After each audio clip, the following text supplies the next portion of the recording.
Alo, Trà Vinh xin chào các bạn. Hôm nay thì mình sẽ gói bánh lá nha. Một món bánh ngon từ bột gạo, bánh lá, bánh tẻ hay là bánh răng vừa. Vừa đơn giản vừa ngon, lớp bột thì mềm mềm dai dai, kết hợp thêm nước mắm chua ngọt nữa. Mình ăn no bụng mà không thấy ngán. Bây giờ thì mời các bạn cùng xem video nha. Đầu tiên thì mình dùng ở đây 300g bột gạo. Thì phần bột gạo các bạn dùng bột gạo lọc hay là bột gạo tẻ đều được. 50g bột năng. Bên đây mình có một chút muối, thêm dầu ăn nữa ha, cho bột nó mềm bóng. Phần nước thì mình dùng là 900ml nước. Pha bột các bạn sẽ cho lần lượt bột vô trong thau nè. Mình dùng 2 loại bột.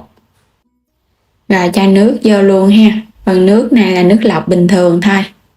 Các bạn sẽ hòa tan cái phần bột với nước trước, cho phần bột của mình nó tan kỹ. Bột gạo lọc thì bánh nó sẽ dai hơn bột gạo tẻ chút xíu, nhưng mà hai loại vẫn ngon như nhau. Và mình để yên nửa tiếng cho bột nghỉ. Phần nhân thì mình dùng ở đây 300g thịt nạc bay heo xay ra hay là băm nhỏ, nấm đông cô hay là nấm hương ngâm nước cho nở mềm, nấm mèo đen cũng vậy luôn ha. Hành tím mình bào lát. Rồi bây giờ các bạn sẽ xắt cái phần nấm mèo đen, mình xắt sợi sợi ra. Xong rồi các bạn sẽ băm cho nó hơi nhuyễn nhuyễn lại một chút. Nấm hương mình cũng xắt sợi, xong rồi các bạn cũng băm nó lại. Có nấm hương vô thì phần nhân nó thơm lắm, kết hợp có độ giòn và độ thơm mình ăn ngon ha. Mình có dùng thêm 2 cái cọng hành lá, bây giờ cắt nhỏ nhỏ ra để một chút nữa mình cho vào trong nhân luôn. Cho vào chảo 2 muỗng canh dầu ăn. Phi thơm cái phần hành tím này trước nha, cho phần hành này nó dậy mùi lên. Khi mà nó thơm và nó chuyển màu vậy nè thì các bạn cho thịt vô. Mình sẽ xào cái phần thịt với hành cho nó thơm nhân. Các bạn sẽ đảo với lửa lớn nha. Thịt cho nó tơi rời thì mình cho nấm vô. Tiếp tục đảo đều lên.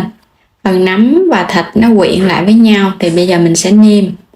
Mình cho vào trong đây muỗng cà phê hạt nêm, muỗng cà phê đường, thêm muỗng canh dầu hào, cho hành lá vô.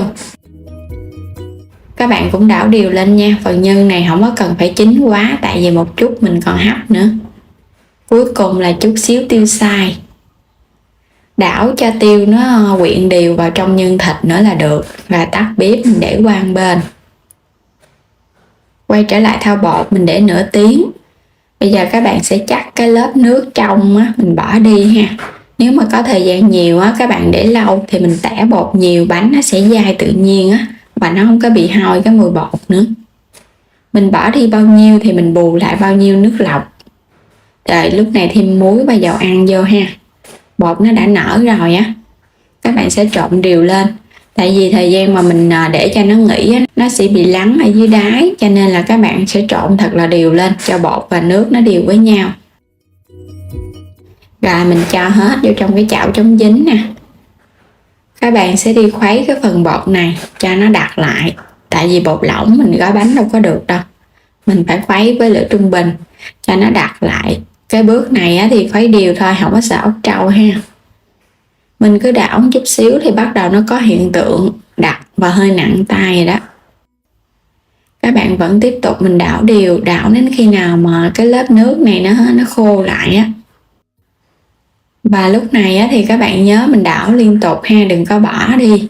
Tại vì bột lúc này nó nóng lắm mà, cái chảo nó nóng nó làm cho cái lớp bột nó đặc nhanh Khi bột nó khô hết nước là được rồi ha. Mình chuẩn bị lá chuối thì mình xé hơn 1 gang tay chút xíu, lau chùi 2 mặt lá. Phơi khô hoặc là mình đi trụng nước nóng. Quét sơn lớp dầu ăn. Xong rồi các bạn sẽ lấy bột mình cho vào giữa nha.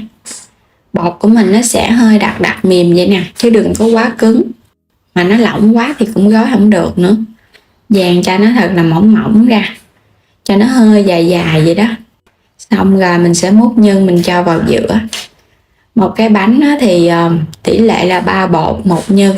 Các bạn có thể gói bánh nhỏ hay là bánh lớn thì tùy ý Mình cho phần nhân vào giữa xong, các bạn sẽ túm hai cái mép lá lại để cho hai cái mép bột á, nó dính chặt vào nhau. Thì phần nhân nó sẽ nằm ở giữa. Cuối cùng á, là mình dùng cái tay á, mình ép cho cái miếng lá á, nó sát vô nè. Cuộn hai lớp. Túm cho cái đầu á, nó sát lại một chút xíu, phần bột nó sẽ giãn một chút. Rồi cái mình úp nó vô. Úp hai cái đầu vô luôn.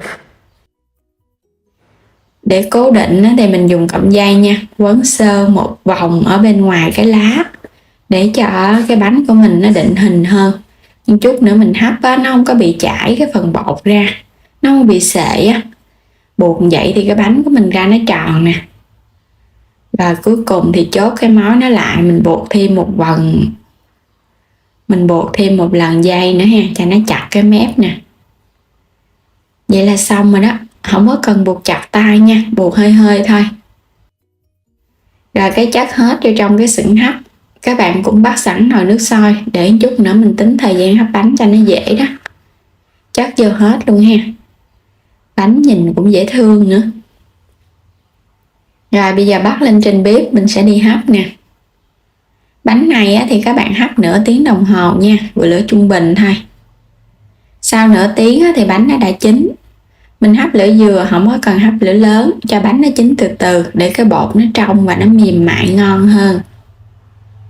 Rồi bây giờ mình sẽ lấy bánh ra, chờ cho nó nguội bớt một chút mình ăn nó mới ngon. Bánh tẻ, bánh lá hay là một món bánh bột gạo đơn giản được gói ở trong lá chuối kết hợp với nhân thịt nấm. Ngon mà dễ. Bánh thì mềm mại. Bên trong phần bột của mình mình pha cái tỷ lệ nước thì mình thấy bánh nó không có bị cứng. Ăn ngon giống như là mình ăn bánh đúc mặn vậy đó. Nhưng mà có kết hợp thêm cái mùi thơm thoang thoảng từ lá chuối á, thì cái món bánh của mình nó sẽ đặc biệt hơn bánh đúc mặn thay vì mình đổ bằng khuôn. Và nhân thì có nấm nó giòn giòn. Bột mềm nè ha, nhìn hấp dẫn quá. Bánh này thì các bạn để cho nó hơi nguội một chút, ăn nó ngon hơn là còn nóng. Còn nóng thì bột nó hơi mềm ha, nguội nó tăng thêm cái độ dai dai á. Ăn không vẫn ngon luôn, mà muốn đậm đà hơn thì các bạn kết hợp thêm chút xíu nước mắm chua chua ngọt ngọt nữa, nước mắm tỏi ớt nữa. Nó vừa đậm đà mà nó chống ngán. Bánh rất là hấp dẫn luôn á. Bột thì siêu mềm luôn nè, có độ dai dai, trắng tinh. Mình tẻ bột nhiều lần thì bánh của mình nó dai và nó thơm. Bây giờ mời các bạn cùng thử với mình nha. Bột mềm mềm dai dai nè, phần nhân thì nó ngon lắm, nó giòn giòn nữa. Kết hợp thêm chút xíu nước mắm, ăn vào bột nó không có bị ngán. Và đến đây thì mình chúc các bạn ngon miệng với món bánh lá gói bột gạo này nha. Đừng quên đăng ký kênh nếu như chưa đăng ký kênh để xem các video mỗi ngày ủng hộ mình. Xin chào và hẹn gặp lại các bạn ở những video tiếp theo.